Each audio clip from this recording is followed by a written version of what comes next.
लक्ष्य न ओझल होने पाए, कदम मिलाकर चल, सफलता एक दिन चरण चूमेगी, आज नहीं तो कल, आज नहीं तो कल। नमस्कार प्यारे विद्यार्थियों और साथियों, जय हिंद, वंदे मातरम। आप लोग आ चुके हो दीपक लक्ष्य एजुकेशनल चैनल पर, जो आपकी मंजिल की बात करता है, आपके लक्ष्य की बात करता है। साथियों, जिंदगी क्या है? खुद के साथ खुद का एक अज्ञात सफर है। सीखने की भूख ही आपको मंजिल तक पहुंचाएगी। सफलता का सबसे बड़ा रहस्य है आपके अंदर उत्साह, संघर्ष की इच्छा और सहनशीलता। अपने लक्ष्य पर इतनी मुश्किलों के बाद भी अड़े हो तो शायद तुम मंजिल के बहुत करीब खड़े हो। मैंने मुश्किलों का सामना किया है, मुश्किलों को मेरा नाम पता है। मिले हुए समय को अच्छा बनाइए। अगर अच्छे समय की राह देखोगे तो पूरा जीवन कम पड़ जाएगा। सुबह की जिंदगी हमारी जिंदगी में एक नए अवसर की तरह होती है। महानता इसी में है कि आज गिरकर बार बार उठते हो तो कल आपका बिल्कुल ही सुनहरा होगा। चैनल के ऊपर यदि पहली बार आए हो तो सब्सक्राइब कर बेल आइकन दबाइएगा, ताकि आपको भी आने वाली कक्षाओं का नोटिफिकेशन मिलता रहे। कक्षा को आप सभी लोग एक बार लाइक कमेंट कर शेयर कर दीजिए। आज का सेशन बहुत ही महत्वपूर्ण होगा, जो कि एकार्थी, अनेकार्थी और विलोम शब्दों की श्रृंखला पर आधारित है। कक्षा को पूरा वाच करिएगा। पहला प्रश्न आपके सामने है। ऐन्द्रजालिक शब्द का सही सटीक अर्थ है चमत्कारी, भ्रामक, जादूगर, प्रवंचक। आप सब लोगों को अपना उत्तर करना है कि ऐन्द्रजालिक शब्द का सटीक अर्थ क्या होगा। तो यदि आप सभी ने विद्यार्थियों अपना उत्तर दिया है इस प्रश्न का विकल्प सी जादूगर, तो बिल्कुल राइट माना जाएगा। ऐन्द्रजालिक जो आपका शब्द है, इसका अर्थ क्या है? विकल्प सी जादूगर। हम लोग जो है आगे बढ़ते हैं। फिर आपका प्रश्न है, क्या है? निम्नलिखित में एकार्थी शब्द कौन सा है? आपको बताना है कौन सा इनमें से एकार्थी शब्द है। अक्ष, अभिमान, अरुण, अर्थ। कौन सा है एकार्थी शब्द? आप लोगों को अपना उत्तर देना है। तो यदि आप लोगों का उत्तर इस प्रश्न के लिए आया है विकल्प बी अभिमान, तो आपका बिल्कुल सही उत्तर माना जाएगा। और अच्छे, अरुण, अर्थ, ये सब जो है किस प्रकार के शब्द हैं? अनेकार्थी है। लेकिन अभिमान कैसा है? एकार्थी शब्द है। अब हम लोग देखते हैं जो अनेकार्थी शब्द हैं किस प्रकार। जैसे कि अच्छ, इसका अर्थ है खेलने का पासा। ध्रुव, इंद्रिय, रुद्राक्ष, आत्मा, गरुण, ज्ञान आदि, यानी इतने सारे अर्थ इस अक्ष के होते हैं। फिर जो है अरुण के अर्थ क्या है? सूर्य, सूर्य का सारथी, लाल रंग, एक दानव का नाम, ये सारे अर्थ हैं इसके। फिर अर्थ का है अर्थ मतलब धन, काम, हेतु, इंद्रियों के विषय में। तो ये सब किस प्रकार के शब्द हैं? आपके अनेकार्थी हैं। फिर जो है आपका अगला प्रश्न है, घन का अर्थ नहीं है। कौन सा नहीं है? घर, बादल, बड़ा हथौड़ा, घना। आप लोगों को अपना उत्तर करना है घन का अर्थ इनमें से कौन सा नहीं है। तो यदि आप लोगों का उत्तर आ रहा है विद्यार्थियों इस प्रश्न के लिए विकल्प ए घर, तो राइट माना जाएगा। घन का अर्थ घर नहीं है, घन का अर्थ बादल भी है, घन का अर्थ घना भी है, और घन का अर्थ बड़ा हथौड़ा भी है, जो लोहार लोगों के पास में होता है। यानी ये घन कैसा है? आपका अनेकार्थी शब्द है।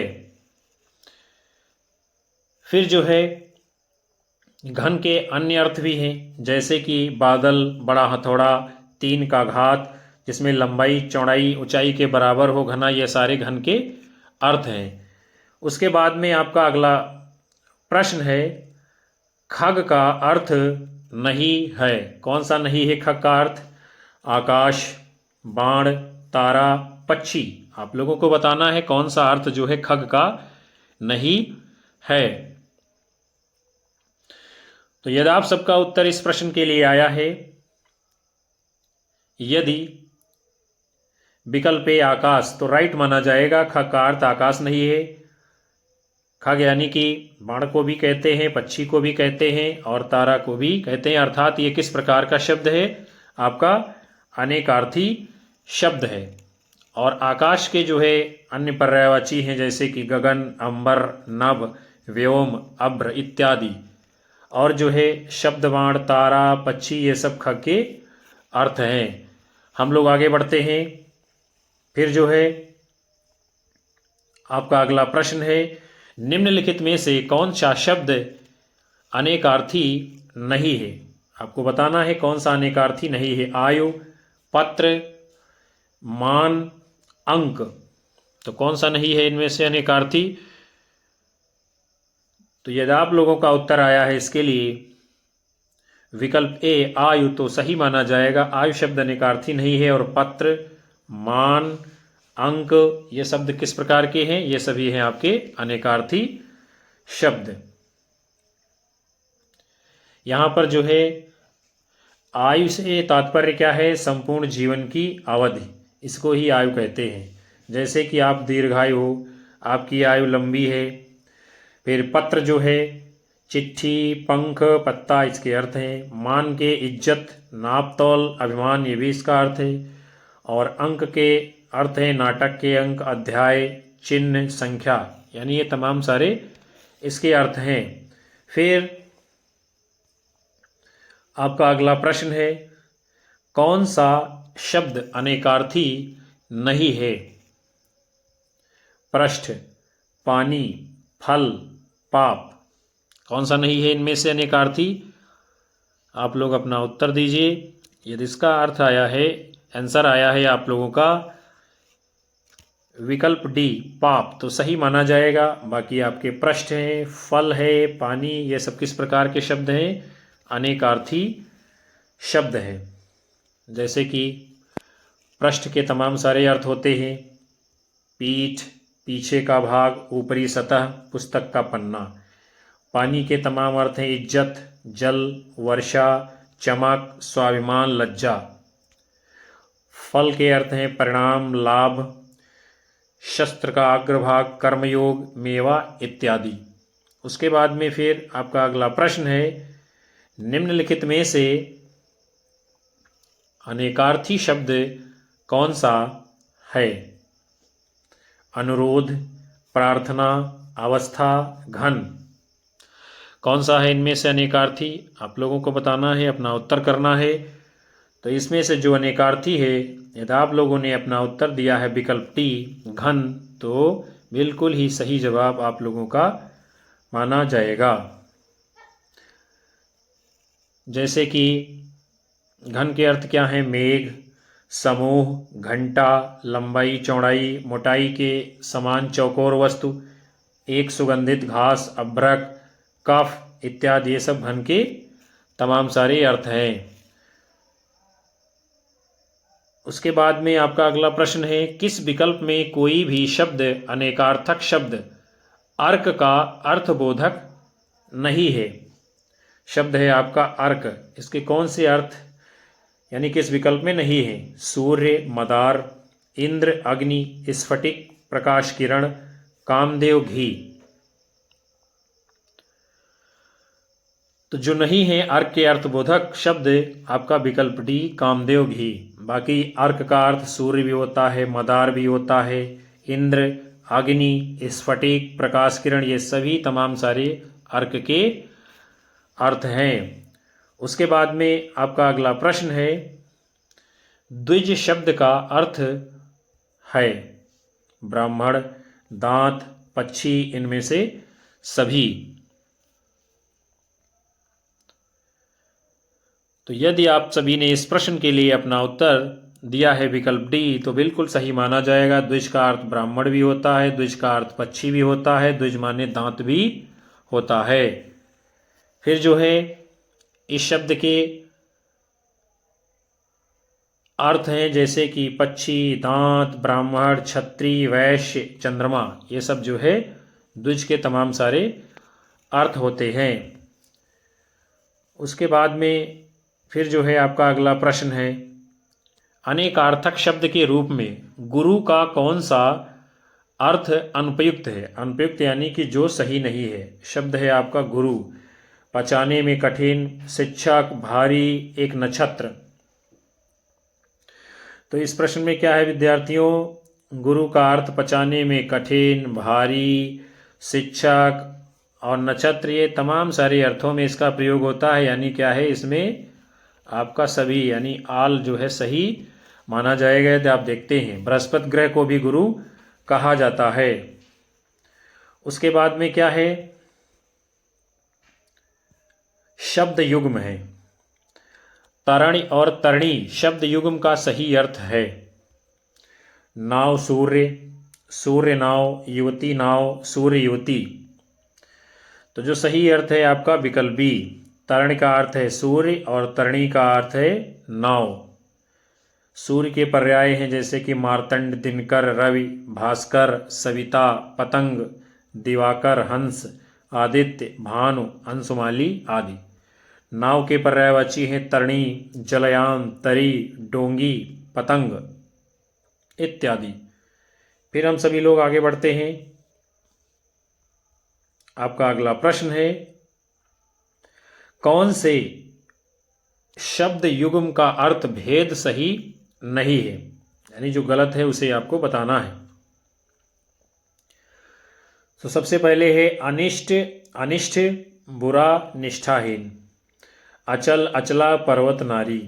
अंश, अंश, हिस्सा, कंधा। तरंग, तुरंग, लहर, घोड़ा। इनमें से कौन सा सही नहीं है आप लोगों को बताना है।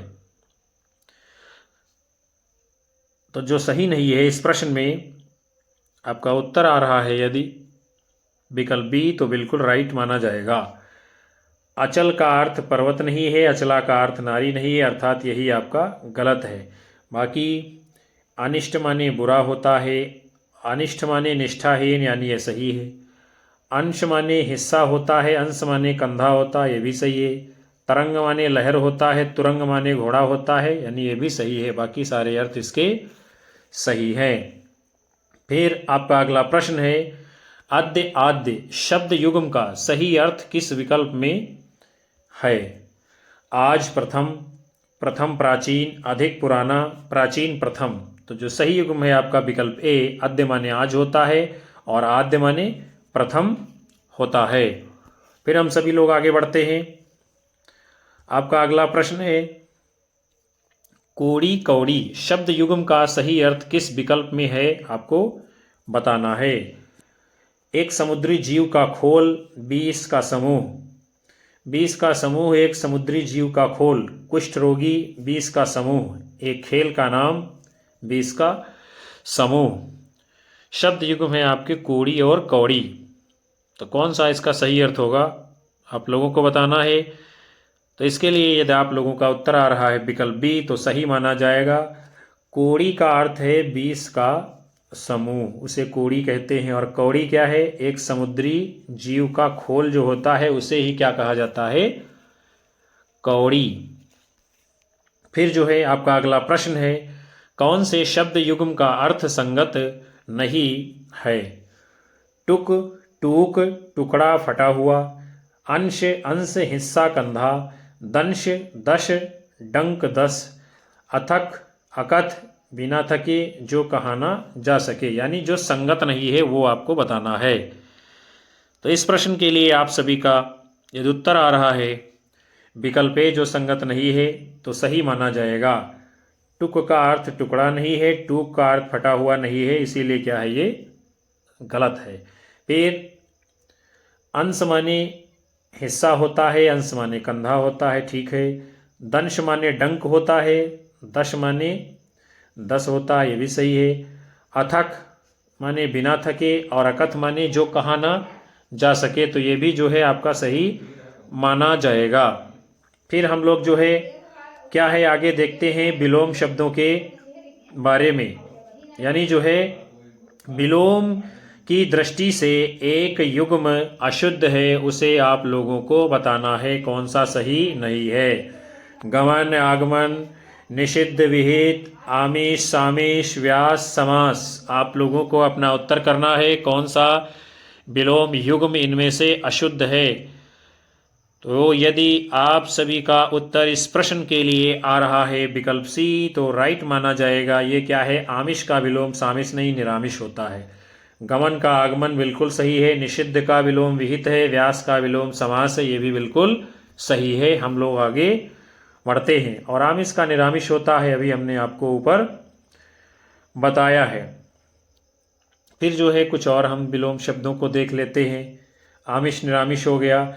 गमन का आगमन, निषिद्ध का विहित, व्यास का समास, अज्ञ का विज्ञ होता है, अनुलोम का विलोम प्रतिलोम होता है। उसके बाद में फिर जो है आपका अगला प्रश्न है, विलोम की दृष्टि से असंगत युग्म है कौन सा, यानी सही नहीं है, वो आपको बताना है। ऊंट ऊंटनी, प्राचीन अर्वाचीन, शूर भीरु, शाण साणिनी, यानी जो युग्म इनमें से असंगत है अर्थात गलत है, उसे आपको बताना है। तो यदि आप सभी का उत्तर इस प्रश्न के लिए आ रहा है विकल्प डी, तो बिल्कुल ठीक माना जाएगा। ये जो है गलत है, सही नहीं है। ऊंट का विलोम ऊँटनी होता है, प्राचीन का अर्वाचीन होता है, शूर का भीर होता है, लेकिन साण का साणनी नहीं होता है, अर्थात ये क्या है, गलत है। क्योंकि जो साण है, साण का विलोम क्या होता है, गाय। क्या होता है, गाय। फिर हम लोग आगे बढ़ेंगे। आपका अगला प्रश्न है, निम्न में से कौन सा शब्द उत्तर का विलोम नहीं है। प्रश्न, दक्षिण, पूर्व, अनुत्तर। बहुत ही अच्छा सा ये प्रश्न आया है। आप लोगों को बताना है जो उत्तर का विलोम नहीं है। तो यदि आपका उत्तर आया है इस प्रश्न के लिए विकल्प डी, तो सही माना जाएगा। उत्तर का विलोम प्रश्न भी होता है, उत्तर का विलोम दक्षिण भी होता है, उत्तर का विलोम पूर्व भी होता है, लेकिन इसका विलोम अनुत्तर नहीं होता है। यही आपका सही है। फिर आपका अगला प्रश्न है, इनमें से सफल शब्द का विलोम नहीं है। असफल, विफल, कुफल, निष्फल, कौन सा नहीं है। ये भी प्रश्न आपके लिए बहुत ही महत्वपूर्ण है, बहुत ही इंपॉर्टेंट है और बहुत ही अच्छा है। तो जो नहीं है सफल का विलोम आपका विकल्प सी। यदि उत्तर आया है तो सही माना जाएगा। सफल का विलोम असफल भी होता है, विफल भी होता है और निष्फल भी होता है, लेकिन कुफल जो है इसका विलोम नहीं होता है। फिर आपका अगला प्रश्न है, विलोम की दृष्टि से असंगत युग्म है, जो सही नहीं है उसे आपको बताना है। अज्ञ विज्ञ, अद्यतन पुरातन, अजय विजय, अर्वाचीन और नवीन। क्या होगा इसका उत्तर, आप लोगों को फटाफट से देना है जो असंगत है। तो इसमें क्या है विद्यार्थियों, इस प्रश्न में जो है दो जवाब सही हैं प्रश्न की दृष्टि से। कौन कौन से, सी और डी। क्यों सही है, अज्ञ और विज्ञ, अज्ञ का विलोम विज्ञ होता है तो ठीक है। अद्यतन का विलोम पुरातन, ये भी ठीक है। लेकिन अजय का विलोम विजय नहीं होता है और अर्वाचीन का विलोम नवीन नहीं होता है, चूंकि अर्वाचीन और नवीन का अर्थ एक ही है, इसलिए इसका विलोम नहीं होगा। अज्ञ का विलोम विज्ञ होता है, अद्यतन का विलोम पुरातन होता है और अजय का विलोम जो है जय होता है और अर्वाचीन का विलोम क्या होता है, प्राचीन होता है। जबकि वहाँ पर क्या लिखा है, नवीन, अर्थात दोनों एक जैसे अर्थ थे, इसीलिए सही नहीं है। फिर आपका अगला प्रश्न है, निम्न विकल्पों में से उस विकल्प का चयन कीजिए जो दिए गए शब्द का विलोम शब्द है। शब्द क्या है, बंधन, इसका विलोम क्या है, बांधना, ताजा, फांस, मुक्ति। आपको बताना है कि बंधन का विलोम इनमें से कौन सा होगा। तो यदि आप सभी का इस प्रश्न के लिए उत्तर आ रहा है विद्यार्थियों विकल्प डी, तो राइट माना जाएगा। बंधन का विलोम क्या होता है, मुक्ति। और ताजा का विलोम क्या होगा, फिर बासी। क्या होगा, ताजा का विलोम बासी। बांधना का विलोम क्या होगा, खोलना। आपका अगला प्रश्न है, एक शब्द दिया गया है उद्यमी, यानी उद्यमी का विलोम कौन सा होगा, ये आपसे पूछा जा रहा है। शब्द है आपका उद्यमी, व्यवसाय, आलसी, मेहनती, वित्त। क्या होगा इसका उत्तर, फटाफट से आप लोगों को जवाब करना है। तो यदि इस प्रश्न के लिए आप सभी का उत्तर आ रहा है उद्यमी का विलोम क्या होगा, यदि आपका उत्तर आया है विकल्प बी आलसी, तो राइट माना जाएगा। फिर मेहनती का विलोम यानी क्या होगा, कामचोर होगा। आपका अगला प्रश्न है, शब्द दिया गया है उपकार। उपकार का विलोम क्या होगा ये आपसे पूछा जा रहा है इस प्रश्न में। अपकार, अनुदार, उत्थान, अनुचित। तो उपकार का विलोम क्या होगा विद्यार्थियों? आप सभी का उत्तर आ गया होगा। यदि आपने अपना उत्तर चुना है विकल्प ए अपकार, तो बिल्कुल ठीक उत्तर आप लोगों का माना जाएगा। हम सभी लोग आगे देखते हैं। उत्थान का विलोम क्या होगा? पतन। क्या होगा? पतन। अनुचित का विलोम क्या होता है? उचित। अनुदार का विलोम क्या होता है? उदार। उसके बाद में फिर आपका प्रश्न है, शब्द दिया गया है आगामी, और इसका विलोम क्या होगा बताना है आप लोगों को। अंत, इति, विराग, गत। तो आगामी का विलोम क्या होगा? यदि आप लोगों का उत्तर आ रहा है विकल्प डी गत, तो राइट माना जाएगा। आगामी का विलोम क्या है? गत। फिर आगे बढ़ते हैं। अंत का विलोम आदि होता है। क्या होगा? अंत का विलोम आदि होता है। इत का विलोम अथ होता है। इत माने समापन, अथ माने प्रारंभ होता है। और विराग का विलोम राग होता है। आगामी माने आने वाला होता है, गत माने जो बीत चुका है। फिर जो है आपका अगला प्रश्न है, शब्द दिया गया है क्षणिक। क्षणिक का विलोम क्या होगा? शाश्वत, शोक, अधम, निषेध। तो क्या होगा क्षणिक का विलोम? इस प्रश्न का जवाब यदि आप सभी का आया है विकल्प ए शाश्वत, तो राइट माना जाएगा। क्षणिक का मतलब होता है जो क्षण भर के लिए, शाश्वत का मतलब जो हमेशा पाया जाता है। तो क्षणिक का विलोम क्या होगा? शाश्वत। शोक का विलोम होता है हर्ष, और अधम का विलोम क्या होता है? उत्तम। निषेध का विलोम क्या होता है? विधि। अगले क्रम की ओर बढ़ेंगे। फिर जो है आपका प्रश्न है, शब्द दिया गया है जंगम। जंगम का विलोम क्या होगा? चलिए देखते हैं। विरल, स्थावर, अज्ञात, शोक। क्या होगा जंगम का विलोम? आप सभी ने अपना उत्तर चुना है विकल्प बी स्थावर, तो राइट माना जाएगा। जंगम का विलोम क्या होगा? स्थावर।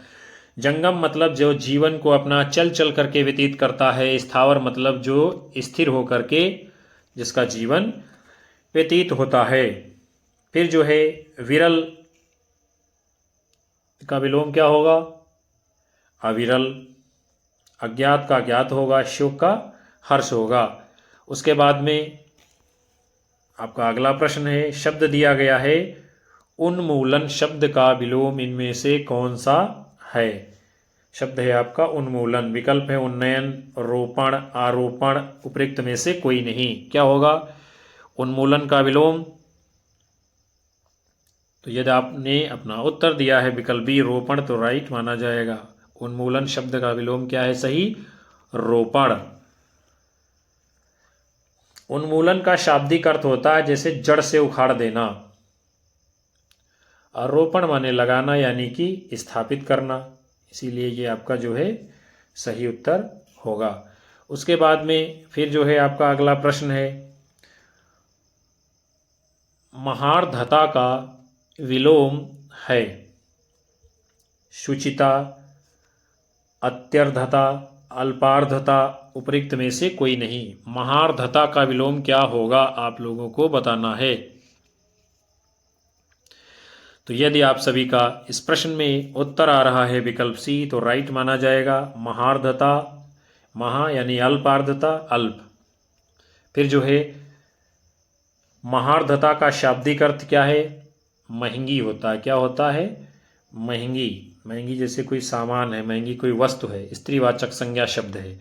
और इसका विलोम क्या है? अल्पार्धता। सुचिता शब्द का अर्थ है निष्कपटता। क्या है? निष्कपटता। उसके बाद में फिर आपका अगला प्रश्न है, शब्द दिया गया है अपकीर्ति। अपकीर्ति का विलोम क्या होगा ये आपसे पूछा जा रहा है। विकल्प आप लोगों के हैं अपयश, उपचय, सुकीर्ति, सुवर्ण। तो क्या होगा अपकीर्ति शब्द का विलोम? इस प्रश्न के लिए यदि आप सबने अपना उत्तर दिया है क्या है विकल्प सी सुकीर्त, तो बिल्कुल सही माना जाएगा। अपकीर्त का विलोम क्या होगा? विकल्प सी सुकीर्ति।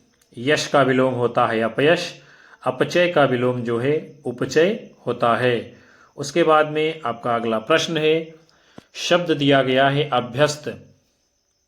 अभ्यस्त शब्द का विलोम क्या होगा? सदोष, वितल, विरत, अनभ्यस्त। तो अभ्यस्त का विलोम क्या होगा? विकल्प डी अनभ्यस्त। यदि आप लोगों का उत्तर आया है तो बिल्कुल ही सही होगा। गरल का विलोम होता है सुधा। क्या होता है? सुधा। गरल माने होता है विष, सुधा माने होता है अमृत। ज्योति का विलोम तम, चिरंतन का नश्वर, गौरव का लाघव, दीर्घकाय का कृशकाय। परमार्थ का विलोम होता है स्वार्थ। हम सभी लोग आगे बढ़ेंगे। फिर जो है आपका अगला प्रश्न है, शब्द दिया गया है दाता। दाता का विलोम क्या होगा? दानव, देने वाला, मसीहा, याचक। तो दाता का विलोम यदि आप सभी ने अपना उत्तर दिया है विकल्प डी तो राइट माना जाएगा। दाता माने देने वाला होता है, याचक माने मांगने वाला, इसीलिए ये आपका बिल्कुल ही सही उत्तर है।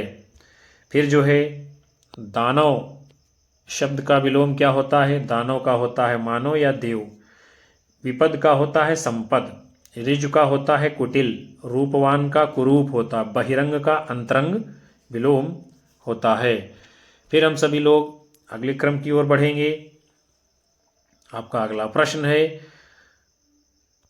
आविर्भाव का विपरीतार्थक शब्द निम्नलिखित विकल्पों में से छांटना है।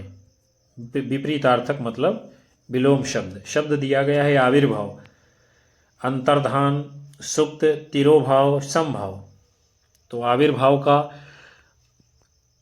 विलोम क्या होगा? विपरीतार्थी शब्द।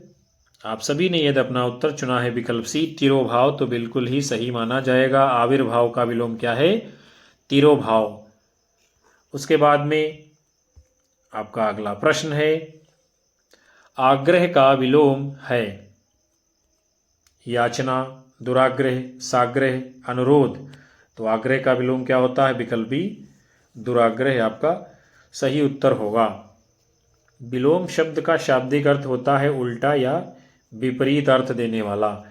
किसी एक शब्द का विपरीत या उल्टा अर्थ बताने वाला शब्द जो है उसे ही विलोम शब्द कहते हैं या उसे ही विपरीतार्थक शब्द कहते हैं। तो विद्यार्थियों, आज के इस महत्वपूर्ण सेशन को हम यहीं पर विराम देते हैं, जिसके अंतर्गत आप सभी लोगों ने सामान्य हिंदी व्याकरण भाग में एकार्थी, अनेकार्थी, विपरीतार्थक, विलोम शब्दों से जुड़ी हुई श्रृंखला को देखा है। मैं आशा करता हूँ ये सत्र आपको पसंद आएगा। कक्षा को लाइक करिए, कमेंट करिए, शेयर मारिए और अधिकतम साथी मित्रों को चैनल से जोड़ते रहिए। मिलते हैं आप सभी को फिर अगले सेशन में। नमस्कार, जय हिंद, वंदे मातरम, बाय बाय, शुभ रात्रि।